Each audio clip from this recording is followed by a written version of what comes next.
বহু সংখ্যক লোকৰ মনত এনেধৰণৰ শিল্পীসকলৰ কোনো ধৰণৰ মূল্য নাই বুলি এটা ধাৰণা আছে। আৰু যদি আপোনাৰ মনতো তেনেধৰণৰ ধাৰণা আছে তেন্তে আপোনাৰ সেয়া ভুল ধাৰণা।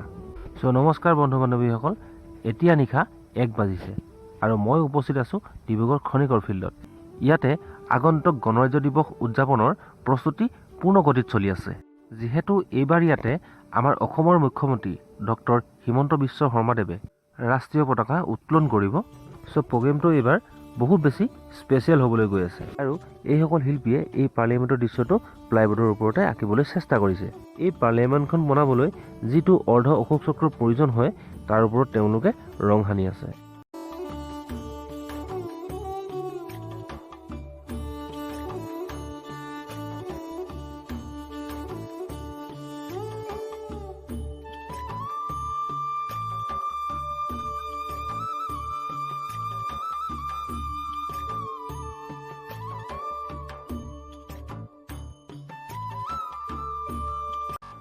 এয়া হৈছে পাৰ্লিয়ামেণ্টৰ বহিভাগ আৰু এয়া হৈছে পাৰ্লিয়ামেণ্টৰ ওপৰ অংশ।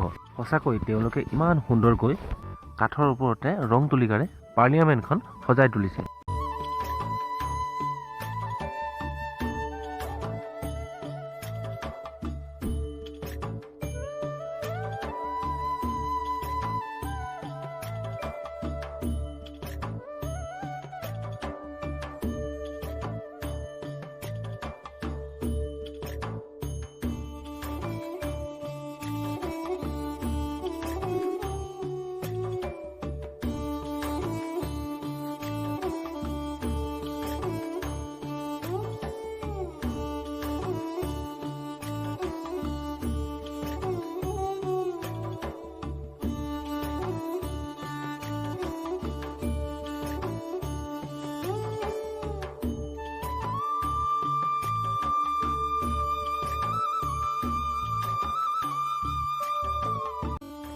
এই ভাইটিজনে বহুত কষ্ট কৰিছে দেই অথনিৰ পৰা।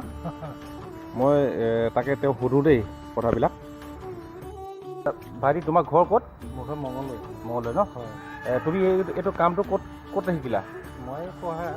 হয়, ক'ত পঢ়িছিলা তুমি? মই ছত্তীশগড়। ছত্তীশগড় ক'ত পঢ়িছিলা তুমি? মই ইউনিভাৰ্চিটিত পঢ়িছিলোঁ। হয় নেকি? কোন ইউনিভাৰ্চিটি? এই ইন্দিৰা কলা সংগীত বিশ্ববিদ্যালয়। আচ্ছা, এই কিমান বছৰৰ পৰা তুমি কাম কৰি আছা এইটো? এতিয়া 8 বছৰমান হ'ল। 8 বছৰ হ'ল ন? আচ্ছা, এই কি বুলি কয়, ইয়াতে কৰিছা নে নে বাহিৰতো কৰিছা? ইয়াতো কৰা যায়, বাহিৰত কৰোঁ। হয় নেকি? তেনেকৈ। আচ্ছা, গুৱাহাটীত হয়। মই তাৰমানে তোমাৰ কাম ভাল দেখিলোঁ, ভাল দেখি পিনি তোমাক মই এইবিলাক সুধিলোঁ হা। হয়। এই গোটেই কামবিলাক মানে তেওঁৱে কৰি আছে। হয়। এইবিলাক গোটেই কামখিনি তেওঁৱে কৰি আছে। ঠিক আছে দিয়া ভাইটি, লাগি থাকা দেই। হয়। দিয়া।